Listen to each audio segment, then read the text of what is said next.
Oh, it's got a preview. Oh, there you go. That's pretty dope. You guys see? What do you say? We see the preview, Okay. so we see us in the layout. Good. Hopefully, my internet. The only thing that we haven't tested with this one is like. Hopefully, my internet holds up. Let's look Twitter. So yesterday when I was playing around with it as the host, I didn't see the record button. Top right corner. Oh, we are live on Twitter as well. There is 17 people in here with us right now. Hi, 17 people. Are you as miserable as we are? They must be. And we are also recording. We are live and we are recording for the pod. All right, this is the first time. Awesome. Yeah. Let's do this. Start the show, All Andrew. Do your thing. All right, my thing is, what's up, everyone? Welcome to the Bronx Pinstripe Show. That fucking sucked. Scott, hi. What's up? Yeah, that wasn't good. That was really bad. Clark Schmidt was put in a situation that you could just feel was not going to end well. It was just you could feel it in your gut. You could feel it in your gut when he was spinning those balls. And you know what? He didn't make a bad pitch either. He did not make a bad pitch. He made some damn good pitches to the guys he was facing, and then that last pitch to Gonzalez was on the outside half of the. It was on the outside half of the plate. It was a good piece of hitting, and unfortunately, he got beat. But that moment, man, you could just feel it. You feel it coming up. You could feel it coming up. Yeah, anyone blaming Clark Schmidt there is an idiot. I mean, you don't blame Clark Schmidt in that situation. He's put in a position to basically play Houdini, and that's an impossible task. There's so much to unpack from this game. Obviously, the way it started is kind of a flip of the Friday game, where the Yankees have all the momentum early in the Friday game. The Guardians had all the momentum in the early innings of this game. And Severino was 30-something pitches in the first inning, long second inning. It looked like he wasn't going to make it out of the third inning with the way he was going. But he settled in. He limited damage. Guardians left guys on base. They did get a couple hits, but nothing really too damaging. It's 2-0 game, and Judge hits the home run, and boom, okay, we're alive again. Here, it completely flipped. But when, and we were talking about this before we went live, when your bullpen is as thin as this Yankees bullpen is, and especially if clearly Clay Holmes was not available. If Holmes is not available, yeah. Then how is Boone sitting there managing the late innings of this game the way he did? If you have identified beforehand, basically I have three guys tonight, right? I have Trevino, I have Loaizaga, and I have Wandy. Those are the three guys I'm going to try and get through this game with. How do you leave it up to Wandy to get all those outs? How? That's the thing. When Trevino pitched to one batter, Loaizaga got pulled, and in the middle of the Loaizaga looked really good. And you absolutely, and I understand that Peralta, Wandy is the guy to go against the lefties, to go against the top of that order. But Loaizaga was pitching well. I had then why not save Trevino? You got to stay with him. Yeah. Why not bring Loaizaga in? But it's and save Trevino. Because if you only have three guys, if Holmes is not available, and you're looking down the barrel of Wandy Peralta for 3 innings, basically 2 and 2/3 innings, or Clark Schmidt, then yes, you need to have one of those 3 guys available. Trevino replaces Severino and gets the last out of the He gave up the single. He gave up the single to make it 4-3 and then got the last to out. Brennan. Right, because Brennan pinch hit and then he got Straw out. Straw hit the ball hard. He lined out to Glaber. Okay, so hold on. That was the other problem that I had. Severino, who got stronger as the game, as he does, right? He's done this time and time again. The difference being in this game, I was talking on Twitter about this as well, and in my head, after that second inning, when Severino gave up a couple line drives to the outfield as well, he did not look good. He did not look good in the second inning. if Judge does not hit that home run to make it 2-2, I think there's a very good possibility that Domingo Germán comes in and starts the third inning. He was warmed up. But as soon as Judge hit that home run, it makes it very different. There's a little bit more of a leash. You let Sevy go back out there and see what to do on a very short leash at that point. But when you and he was cruising when they pulled him out, and you got Miles Straw coming up.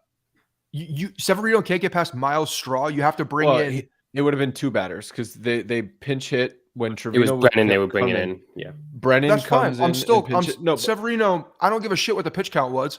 Use your eyes and see what the man was doing. The man was pitching very well. He was pitching the best he had pitched practically all day. He started using that changeup.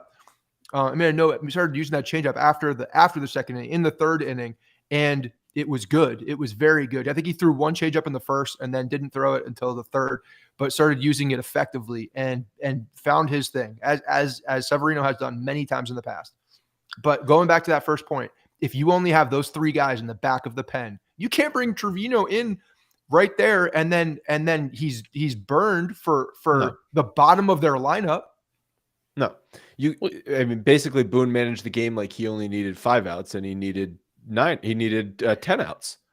So it's like another option would have been, instead of bringing in bringing in Trevino to get the last out of the 6, bring Loizaga in and then let him face the top of the order after that, because clearly they've identified that Loizaga, they're comfortable having Loizaga face the top of Cleveland order. It's the second day in a row that they've done this. Okay, Kwan, Rosario, Ramirez. So if he's going to face those guys anyway, and you have only 3 guys in the pen, have him face the end of the Cleveland order in the 6th, start the next inning at the top of the order. Then you go to Wandy when that part of the order comes up, and then you at least have Trevino in the back as some insurance. I mean, it's just another option. That's all. It's like the bottom line is this bullpen is just so goddamn thin anyway that does any of this even really matter? Like, here's what it comes down to. I was trying to explain this to my dad earlier. Like, they have assigned roles for these guys, even though they don't call them the 7th, 8th, and 9th inning guys. You know, they view Trevino as a fireman. They want him to come in with runners on base. They deem that he can do that. Wandy, they've shown it. I think they've done it in all 3 games so far. In all 3 games so far. He's come in to face Naylor, whoever's in between Naylor, and then the second batter, and then Jimenez. That's his lane. That's when they don't care when that is. But here's the difference. Holmes is not available. You're right. Down a man. They didn't manage it that way, but they stuck to their plan. Like, all right, well, we want this guy to face this. They obviously want Loizaga to face the top of the lineup. But then it was like they were left stranded because they didn't have Holmes, which I don't know. Maybe Holmes blows that game. Maybe he doesn't. But like, you knew you didn't have Holmes. So why didn't you plan to not have Holmes? It's like they didn't know they didn't have Holmes. That doesn't make any sense. That is the second guess. Whether we want to say Holmes should be available or shouldn't be available in a postseason game is a whole other issue, right? If he's on the postseason roster, how are you not using him back to back? And I mean, that's going to just screw this team, considering they don't have any more off days, especially if they continue to play on. You know, exactly. He did confirm that Clay Holmes in the post game. In the post game, just so weird. Okay, then manage like you. Then manage in an like emergency. He's not available. What does he consider? He used the word emergency. What does he consider an emergency? 18 innings, extra like innings. The Astros and the Mariners. Yeah. Okay, so it's like position player or Holmes. I get it. Like, he's on the postseason. If he's available in an emergency, he should have been available then. Because Clay Holmes for every other day is still probably better than the last guy out of the bullpen anyway. But still, it's like, what are we expecting from this team if you've got to get through multiple postseason series with fewer off days than is normal, and you don't even have guys that are available in back-to-back days, and you really only have 3 or 4 high leverage guys you even trust to put in those spots anyway? Like, I mean, I think I saw you tweeted it. I believe you gotta mash. You gotta out hit everybody. Yeah. You gotta put up 1 billion runs, and that's just. That's not the way the postseason. It's not going to happen works. in postseason. Yeah, it's not going to happen against the Guardians pitching staff. You're not going to score 9 runs off the Guardians pitching staff. What you scored is pretty much the most you're going to score off the Guardians. And the only way they're scoring is home runs. Fine, like this Yankees team hits home runs, but you get the 2-run homer from Judge, you get the 2-run homer from Cabrera, you get the solo shot from Bader. If that's not going to be enough, then you're fucked. You're screwed. Bader comes back and gets that run back with that huge home run. I mean, at that moment, you're looking at it. Okay, like look yourself in the mirror moment. Bader comes right back, gets the run back that was just given up. Great sign. Great sign. Looking good at that point. Like you got an immediate response. But then just the as the ninth inning is building and building and building, and they take Peralta out. The shift also the base hit. That's 3 bloop base hits that the Guardians have gotten late in the games in the last 2 games that fell. And if that shift isn't happening, that's an easy just fly ball. I mean, Cabrera's inexperience in left field. The other thing about this. Before we get to IKF, Cabrera's inexperience in left field also. Yeah, why didn't they defensive replace him? I just am curious. They defensive replaced him in the regular season in left field. They put him in left field, and in close games they were defensive replacing him. Why is Aaron Hicks on this roster? Why is he there? They didn't use him to hit for Castro. They're not defensive replacing Oswaldo in left field. Why is he there? It doesn't even make any sense. He's a non-player. He's a empty body. It's so ridiculous that he's there. Yeah, you might as well have another arm. Put Peraza or put another arm. Exactly. It's lunacy. It's ridiculous. It doesn't even make any sense. They should have put a one-handed Benintendi on before Hicks if that's the case. Completely agree. If Cabrera is not going to be able to make those plays because of inexperience in the outfield, you absolutely have to put defensive replacements in for him. Yeah, I was frankly surprised Hicks was not starting today. I thought they were going to turn to him because that's what they've done in past postseasons when the young rookie that they trust to start the first and second game starts to struggle, and they immediately fall back to the veteran because that's the easy answer. So I was actually pleasantly surprised they put Cabrera in there, and he got 2 hits, including a home run. But I don't know if you guys heard what they said about Hicks after yesterday's game, because they asked him why he didn't hit for Castro, and his answer was, well, he's a reverse splits guy, which he's not. It's a lie, but okay. And it just doesn't even make any sense. And they just said it's a wash. They literally called Castro, who they gave 20 at bats for his right-handed pitching to, a wash to Aaron Hicks, who's a lefty who is just a better matchup because he's lefty righty. I think they talk themselves in circles on some of these things. I mean, the reality of the situation is none of them are good options offensively. Castro's not a good option offensively. Hicks is not a good option offensively. So you've got 2 guys there. Castro's there to run. I don't know what Aaron Hicks is there for. Legitimately, I don't know what he's there for. And Marwin, just another body. First base. I mean, Marwin's there as a backup first baseman. Marwin's there for infield. Matt Carpenter could play first base if they wanted to. Look, I want to talk about IKF. IKF made two bad plays today that I mean, you could absolutely argue cost this game because of the first one. Obviously, he botched the Naylor line drive ground ball, whatever the hell you want to call it. It was in between. He was he second guessed, didn't make wasn't assertive on the play, didn't make the first step, it just couldn't make up his mind on it and got eaten up by the ball. And then that second play he made a nice backhand, and then he does this takes his sweet ass time with the ball, double clutch, extra step, whatever the hell you want to call it, and makes an errant throw that Rizzo did save, but Jimenez, I think, was running, beat the throw. That's a timing play. That's something that IKF has to know in his head, that 1, who's running, 2, get rid of the goddamn ball and make a good throw at that point. You finish the play. That was another position, that 2 plays now that affected the pitching as well. And yeah, man, his defense has absolutely been submarining this team in the playoffs. It's been terrible. I've been trying to give him the benefit of the doubt the entire year, just because I'm waiting for this guy to do something. But my God, did he hurt this team today in a big way? He made a nice play in the 9th inning, flying over there to save a run. Didn't matter. Yeah, those were 2 plays that absolutely should have been made. Jimenez should not have beaten that ball out. There's no way. You got to make that throw. You got to You got to get rid of the ball. His internal clock was off.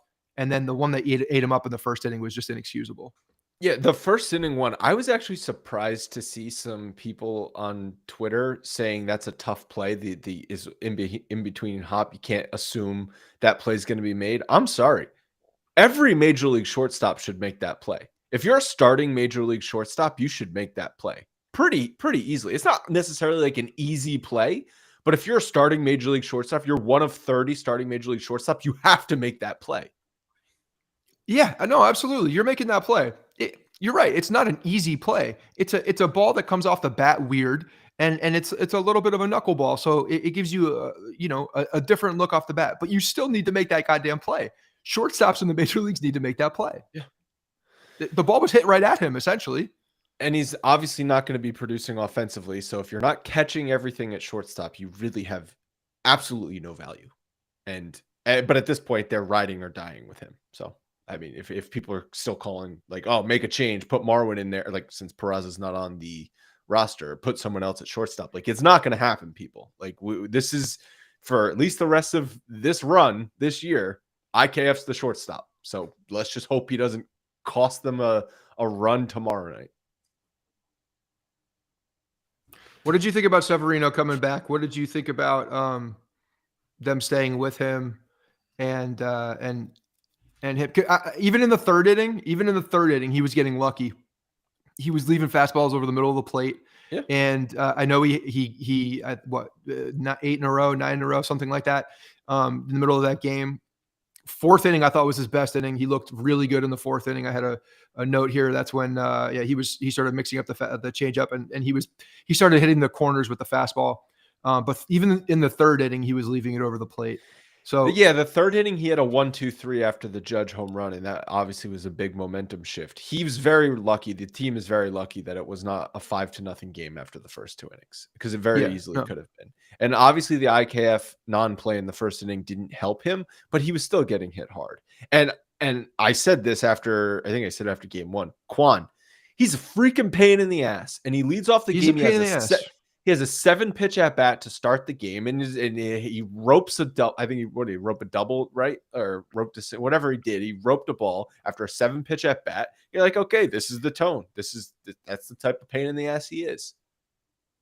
And yeah, he's definitely one of those guys. He's a damn good hitter, and he doesn't strike out. Like all of these guys put together ridiculous at bats. Those at bats against Severino too. I mean, foul ball after foul ball after foul ball. They're fighting up there, running his pitch count up, and that's what put him in a position where after the second inning, I think he was at 56 pitches, something like that. And if that game's 2-0, like okay, you're waiting for Sevy to come back.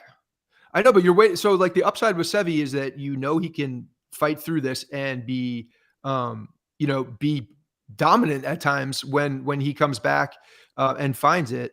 Problem with this is that his pitch count was so high that there wasn't a ton of upside. Like to his credit, man, he fought back and he got and he definitely had some good innings and some innings where he got out under 10 pitches. So yes, every inning after the first 2 innings was economical. I think if Judge does not hit that home run, you're right. He probably doesn't come out for the third inning. But Judge ties the game, and he has a 1-2-3 third inning. So then they're at the point where we're just riding it until, you're almost kind of going batter to batter, or they did go batter to batter with him. They went batter to batter with him, and he just didn't allow a base running until that 6th inning. He went 3 perfect innings. So exactly. So that's why they were riding it, because it was working, and he really got into a groove. Another thing that annoyed me, because I just saw it in the notes. So we actually talked about this after the second game. Like, are they going to move Judge in the order? So they shift around the lineup. Glaber leadoff, Judge 2. They drop Cabrera down to the 9 hole, and Higgy's in there today. Fine, whatever.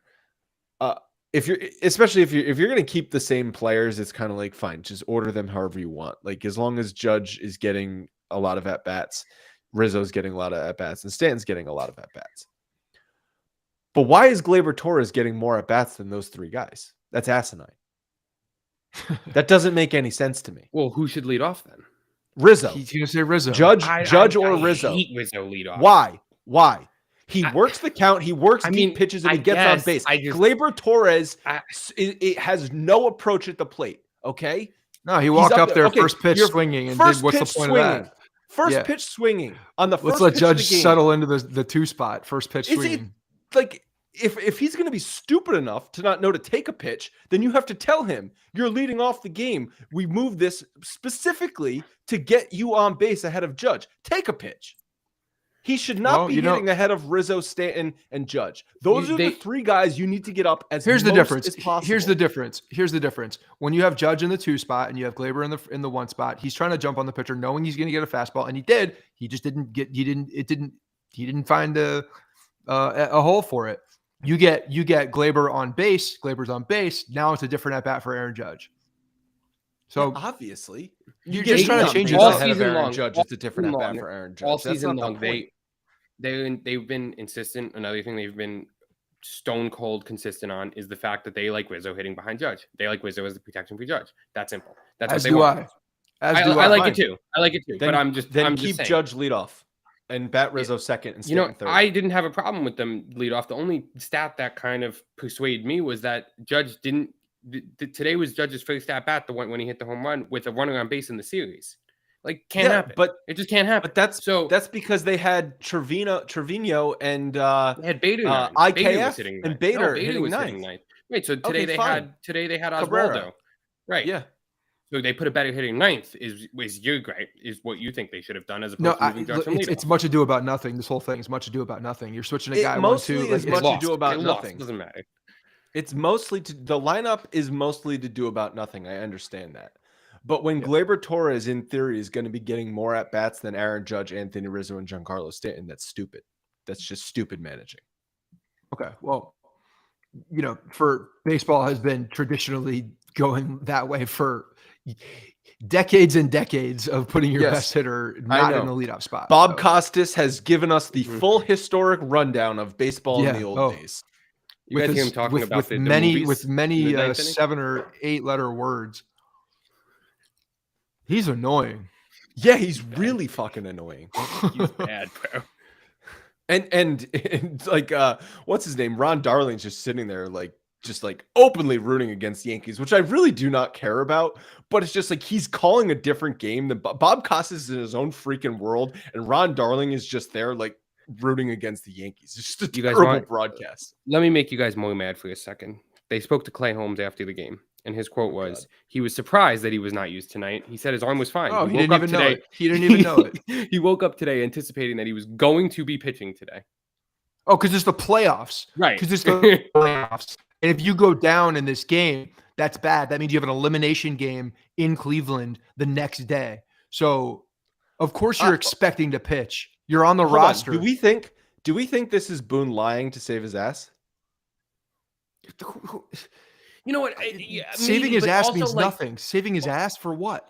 To save face. What's he saving his ass for? Clay Holmes has been bad. He's not the only one who doesn't know these. Everybody behind the scenes in the dugout, in the clubhouse, they know the real reasons. He's not saving his ass to anybody. What? To save face with the media? It looks stupid anyway. Either way, it looks stupid. So why is Clay Holmes saying he thought he was available and Boone is saying no, he wasn't available? You don't tell a pitcher you're not available tonight, or you're only available in emergency situations? Yeah, Boone's supposed to be a player's manager. He's supposed to be a good communicator.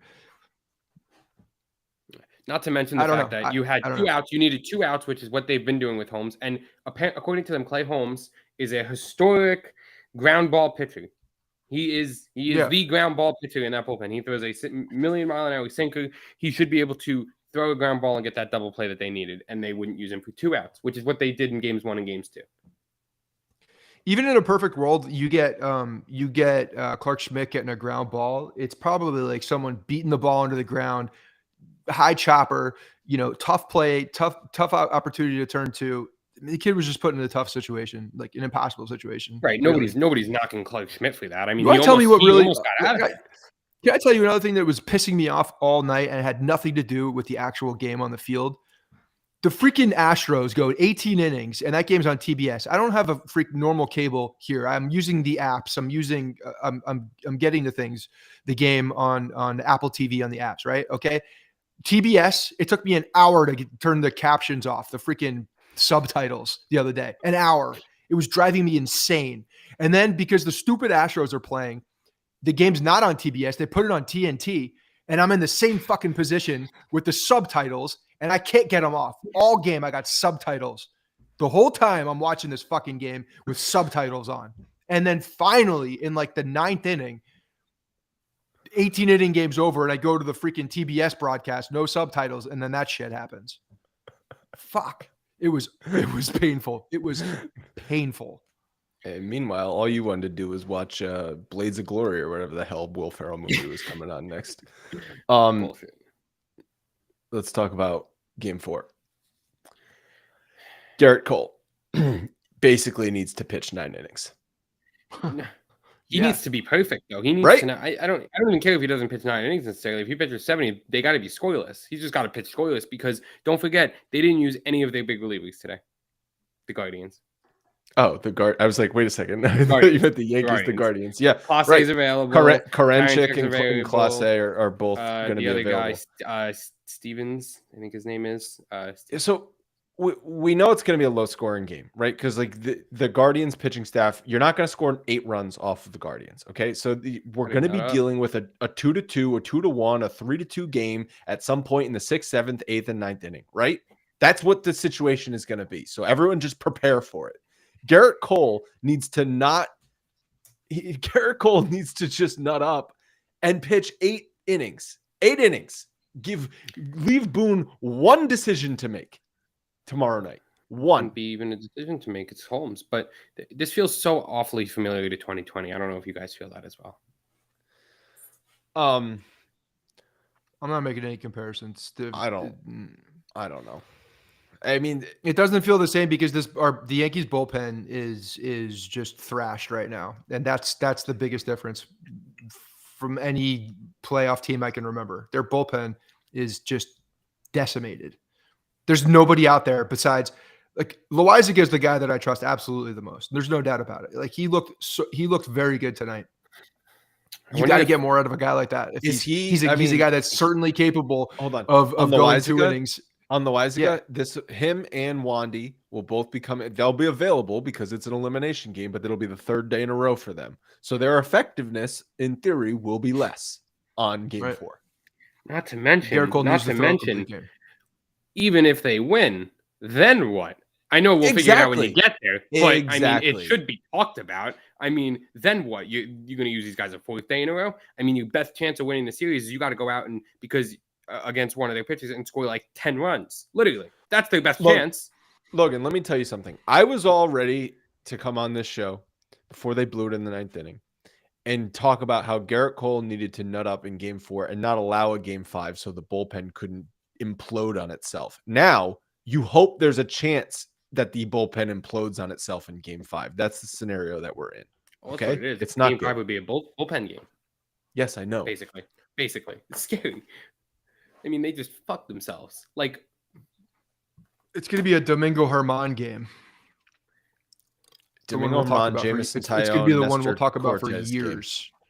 Yeah, and I have a weird feeling if it gets to a Game 5, I don't know if they're gonna start the kid that they started tonight, or if he'll definitely be available. He only threw about 75 pitches. I noticed they had a quick hook on him. McKenzie, he's definitely going to be available in some capacity. You'd think. In an elimination game, which would only be Game 5 for Cleveland, yeah, everyone will be available except Quantrill, who's pitching tomorrow night. But Bieber will be available, McKenzie will be available, all of their bullpen arms will be available. Yeah. Yes. So you get to a Game 5. Do you Severino maybe? Yes, he's available in Game 5. The only guy that won't be available is Garrett Cole. So do you think they do anything different with the lineup other than Trevino catching? Does anyone else different play? No, because again, we're going. This team right now is in a position where they are very, very, very top heavy. There's not a lot of things that you can do to improve this team that's sitting out there on the bench. You're not getting a spark from Tim LeCastro. You ain't getting a spark from Aaron Hicks. Hold on. Carpenter. What about Stanton in left? Carpenter maybe. Stanton in left. DH Carpenter. Cabrera at short. Cabrera at shortstop. Oswaldo at shortstop. I don't think they're playing Cabrera at shortstop. I think Why not? there's a better chance in that an they put elimination Cabrera game. at shortstop and Hicks in left field, just so they can say we want to get another lefty in the lineup, because you know that they'll use that, and say we put Hicks in left field and Oswaldo at short, and that'll be that, and then they'll have IKF as a. It's potentially the veteran. last game of your season. Stanton could and should be playing the outfield if it means we can get a better bat. So you can get at Carpenter DH. in there. Yeah. But when's the They last asked him time? that today. They asked Boone that if he considered that, and he said, "I have not considered that this series about putting Stanton in the outfield," which made me. When's the last time he played the But it's outfield? He hasn't played the stupid. outfield since he's come back, right? But before the playoffs, Neither they is talked about Carpenter. how they're going to get him work in the outfield it's a possibility for the playoffs. Yeah, Just I'm not eyewash at this talking about point. Carpenter in the outfield. Carpenter's not playing the outfield. Like No, I'm Carpenter talking about is a Stanton in the DH. outfield. I know. Logan just said Carpenter too. I'm saying Carpenter is a non-issue, non-thing out there. But you get Stanton out there, and then yes, you get another bat in. I think that's a fine move. It deepens the lineup. You can put Carpenter behind. That's the Gleyber move. and You're right. That's the Donaldson. move. They're not going to do it. Even, but They're not going to do it. I know They're not they're going to gonna do it do because it. Giancarlo Stanton's not going to play the outfield. Yeah. All right. Well, You cannot know, believe- so it's like they don't have very many options besides who they're rolling out there, and then the depth in the bullpen is dog shit. So these And we injuries all know- are putting them in a very, very precarious situation right now. And we all know the reason that Peraza is not on this roster is so that it's not an option for tomorrow. That's why he's not on the roster, not because he's not the best option. They just don't want it to be an option. They don't want the question of, well, maybe you should start Peraza at shortstop. They want to protect their baby. They love IKF That is the way not they love true. Gary Sanchez. Oh, it is so true. That is not It true. is so true. You are letting your brain take over your brain, and it's making you a little crazy. It's making you a little crazy. There's too much conspiracy theory in that thought. How is it? They so don't here's- use Hicks for anything. So yeah, Hicks has no purpose on this roster. I agree, but Yeah, I don't know Peraza, why they he's didn't. there. Had they played Peraza down the stretch, because like the last 2 weeks of the season, Peraza didn't play, right? So had he been playing in those 2 weeks, then I'd agree with you, Logan. It's like, why isn't he on this roster? And maybe it would be for that conspiracy theory you just raised, which I'm all down for conspiracy theories. But they basically, he was never going to be an option. That wasn't decided before the play. That was decided a month ago that he Do you wasn't going to think be an Peraza option. would be a better option than Hicks on the roster? Yes, of Yes, course, because Hicks- there's no point in Hicks So right why now. is he not? So why is he not there instead of Hicks? I mean, What's I the don't. You're reason? talking to two people that agree with you in that. Yes, there's Aaron Hicks should not be on this roster. My I think conspiracy theory everybody is the who's a reason. Yankees fan, everybody who watches this team agrees with everything we're saying about Aaron Hicks not being on this roster. No one, I don't know a damn person that could argue for the other side of that. until he's leading off playing left field in Game 4. Well, then Aaron Boone will be the only person who can argue for that, and his Well, the reasonings will fact be that- asinine. The fact that Oswaldo had a good offensive night means that won't happen. But I Yankees would- were 167-0 in postseason history when leading by multiple. I saw runs. that. I saw By that. leading with by what? Multiple By runs. multiple runs. Yeah, the Mariano Rivera. Like, okay, got it. I have a question. Yeah. Is Aaron Boone's last night as the New York Yankees manager tomorrow night? Oh, I would be so happy. Not I even a would be chance. so happy. Like, yeah, there's no not chance. If that he wasn't lucky. if he wasn't not that fired lucky. after last year. If he got an extension after last season. Okay. That's what they do. That's He's what not they going do. anywhere. He's not They'll going point you to the anywhere. Braves and the Dodgers on the brink of elimination. All right. Well, that'll wrap up this abomination. We will. This was Watch supposed to be a Game 4. fucking win. Oh, God this was a damn good it. episode. I was so excited. It was going to be a great playoff comeback win. It was going to be Judge finally. I don't know. Hit the piss out of that. What was it? 450? Judge finally getting off the schneid. Judge finally like silencing his doubters who were like calling him not a postseason player. My dad, Who I got the- like 700 come texts on. from him. Come on. It was going to be a very exciting comeback win. And it was still going to be problems with the bullpen heading forward. Like those problems were not going to go away. But if there's a win, you have a cushion and you at least can be happy about the win and then trust your ace in air quotes to get the win tomorrow night. Now you have to get the win just to stay alive and somehow piece game 5 together. Let me ask you this. If they do get to a game 5, does that is it just like coin flip, all bets are off, or is it For what? What do you mean? For the Yankees winning? Like if Cole wins tomorrow and they extend, Are this you to a asking me game my 5, confidence level again? My No, I'm not confidence asking your level? confidence level, but like the way that we've been talking is that it doesn't even matter if they win tomorrow because they're screwed in game 5. I But, don't like, think they're if they- screwed in game 5 if that's Yeah, the case. I It's don't going to think be so an either. ugly game, but you go against this team. Look, Cleveland's scrappy. They 5 singles in the 9th inning to do it. They're completely the opposite. They're a complete contrast to the way that the Yankees score right now. So can they put together an ugly game and hit a couple home runs and win it? For sure. Absolutely they could. Could Domingo Germán come out there and throw 5 scoreless innings? Yes, he could. He could absolutely do that. So I know I don't think it is a problem. Whoever's dinging, that's loud as shit. But the what he needs to do, Garrett Cole needs to nut up, as you said, throw 8, 9 innings tomorrow. I need a complete game out of this motherfucker. And then let's win ugly in game 5. But they can do it. They can certainly do it. Okay. They got to scrap some runs across tomorrow to get that bullpen working. Yeah. Cleveland's bullpen working too. So then they're not in such a power position for game 5 either if they do win tomorrow. Yep. All right. Well, They were supposed to sweep this series. Remember that? Yeah. Well, we'll be back at it again after game 4. Talk to you then.